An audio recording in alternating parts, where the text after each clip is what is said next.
Hey guys, welcome back. All right, now it's time for a couple jokes and then a really fun book that might remind you of someone you know. So here we go. My first joke is, why can't you invite pigs to your birthday party? Thinking? Why can't you invite pigs to your birthday party? Because they might go hog wild. Get it? Hog wild. I love it. Okay, here's another one. What can you find at the end of everything? What can you find at the end of everything? Think about it. The letter G. Get it? If you write everything, there's a G at the end of everything. Those are some fun jokes. All right, so now we get to our book. Our book today is called Chocolatina. Okay, who does this remind you of? Someone you know, maybe? Maybe yourself? Who loves chocolate? I know, right? Who doesn't love chocolate? If you don't love chocolate, maybe you should try it again. Maybe your taste buds changed. This book is by Eric Kraft, illustrated by Denise Bronkus. Okay. And I want you to go ahead and predict the ending and be thinking about Chocolatina the whole time I'm reading. Okay, ready? Tina loved chocolate more than anything in the world. She loved it more than birthdays, more than roller skating, and definitely more than dried fruit. Everyone called her Chocolatina.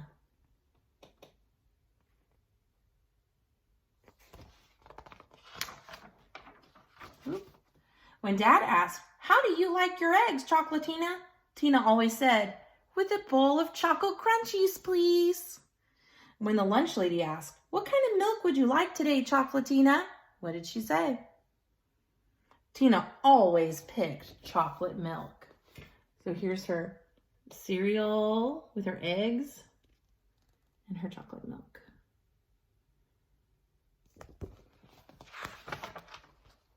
And when Mom said, "Tonight we have fruit salad for dessert," Tina covered hers with chocolate. Oh, look at Tina's brother in this picture. Oh, sorry, I'm having a hard time. Does he like chocolate, do you think? And look at what the dad is thinking.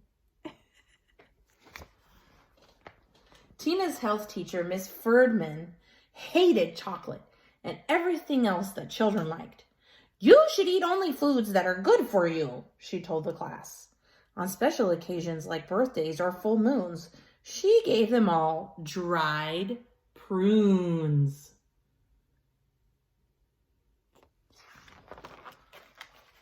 Mrs. Ferdman's favorite saying was, "You are what you eat." She would write it on the chalkboard and make the children repeat it every day at the end of class. "You are what you eat. You are what you eat. You are what you eat." And there's the bag of prunes. One day during the part of her health class, Tina bit the ear of a chocolate bunny, bit the ear off of a chocolate bunny. And then she stood up and said, "I wish that were true." Uh-oh, she made a wish. That night, a strange thing happened. Go ahead and guess what's happening. When Tina woke up, she felt all stiff. She went downstairs and looked in the mirror. Immediately, she saw why. "I've turned into chocolate," she cried. Whoa, what would you do if that happened? "Whatever you say, Chocolatina, dear," said her mother from behind her newspaper. "Now hurry up and eat your breakfast or you'll miss the bus." So her mom's not even noticing what's going on. When Tina got on the school bus, everyone gasped. "Do you mind if we don't sit together today, Chocolatina?" her best friend Patty asked. "My mom will ground me if I get chocolate on my new shirt."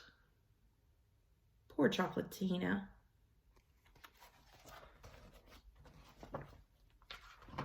After a lonely bus ride, Tina was glad to be in spelling class, her favorite subject. but her first word in the spelling bee was cocoa, and she got so flustered she spelt it wrong. Maybe you know what flustered means. When you're nervous and you kind of skip over your words and just do this and then you're flustered. At lunchtime, Jimmy Del Rooney tried to bite off one of Tina's elbows. "I just want a dessert," he told the principal. Oh no. Recess was horrible. Why would recess be horrible for a person that's made of chocolate? Think about that. We live in Texas. What kind of weather is it like? Around like noon, 1 o'clock. What kind of weather? Most of the time, it's hot. So if you're chocolate and you're outside, you get where I'm going with this? What might happen? Tina was too stiff to run or jump, so she had to just stand and watch everyone else have fun. That's another problem. I didn't even think about that, being stiff. When it was time to go back in, her feet had melted to the hot pavement. Oh no, look what her classmates had to do. So I was kind of right. She was melting. The other children had to carry her back inside, and worst of all, it was time for health class. Who's she going to see? Miss Ferdman made Tina stand at the front of the class. "Didn't I tell you, class? What have I always said? You are what you eat," said the children and her. "That's right. See me after class, Tina." Oh no, she has to see her all alone? That's kind of scary because she's not always nice. When everyone else had left, Mrs. Ferdman began to laugh. "I hoped this would happen. I hoped you wouldn't listen to me. I hoped you'd turn into a chocolate girl. Do you know why?" "Why?" asked Tina, who was shaking so hard she thought she might crumble into a pile of chocolate chips. I wonder why Miss Ferdman wanted her to turn into a chocolate girl. Miss Ferdman, turn page. "Because I love chocolate better than anything." Oh no, look at her. What is she doing? Poor Chocolatina, she should run. But I don't think she can. She's too stiff. Shouted Miss Ferdman, "I love chocolate better than anything." She grabbed Tina, opened her mouth wide, and went straight for Tina's right ear. Scary. Just then, the principal walked in. "Mrs. Ferdman, I was wondering..." "Mrs. Ferdman, what on earth are you doing?" I thought she was a prune," said Mrs. Ferdman. The principal walked Mrs. Ferdman outside, and she was never seen at the school again. That's crazy. Look, Chocolatina's going to go to bed soon. Let's read this page.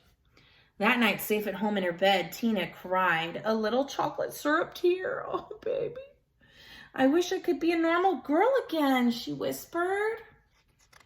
Do you think that'll happen?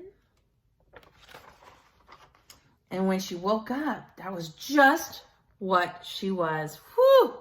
Thank goodness. "Hooray!" she cried. "I'll never eat chocolate again. Hurry up and eat your breakfast, dear, or you'll miss the bus," called Tina's mother. On the table was a giant bowl of Tina's favorite super chocolatey cereal. Uh-oh. "I'll never eat chocolate again," said Tina, "starting tomorrow." And she ate it all up. You guys, the next page is amazing. Look at this. What happened to Miss Ferdman? It's "you are what you eat," right? Wow, that's awesome. That was a good ending. And you guess what the next book might be. Might be Miss Ferdman turns into a chocolate teacher. Well, she was never heard from again. A chocolate villain.